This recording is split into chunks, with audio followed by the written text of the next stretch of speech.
Ngayong linggo ng gabi sa programang Kapuso Mo Jessica So ay talagang matutuwa, matatawa at talagang mamamangha tayo sa balitang ito dahil talagang kakaiba nga naman. At ito'y talagang nag-viral at pinag-usap-usapan sa social media kamakailan lamang dahil ang isang lalaking ninakawan ng cellphone. Rumesbak ito sa pagtangay ng susi ng motor ng mga snatcher.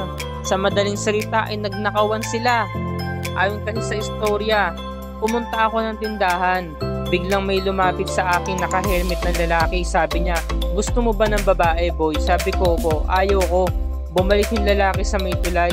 Tapos iniwan niya dun yung motor. Tapos sinama niya yung isa pang lalaki pabalik sa akin. Medyo maitim tapos medyo mahaba ang buhok. At payat yung isang lalaki tapos sinablot bigla yung cellphone ko. Binuksan niya yung case at kinukuha nila yung pera. Nasa 900 pesos po yun. Natakot din ako na baka saksakin ako. Pinaandar ng lalaki yung motor niya papuntang tulay. Doon siya nag-aabang na umangkas na yung kasama niya. Napansin ko po yung susi, madali lang kunin. Kinatak ko po para hindi sila makaalis at mahuli. Nag-aagawan kami ng susi. Sabi nila ibigay ko na lang daw yung susi para hindi na ako masaktan. Tumakbo ako, hinabol ako. Yung ginawa ko noon parang napanood ko lang sa TikTok, ginaya ko lang po, na trauma ako.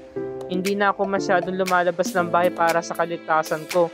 Ito ang mga ikinuwento ni Mark, ang natangayan ng cellphone. Bukas ng gabi ay pakatunghayan natin ang resulta pa ng investigasyon na ito.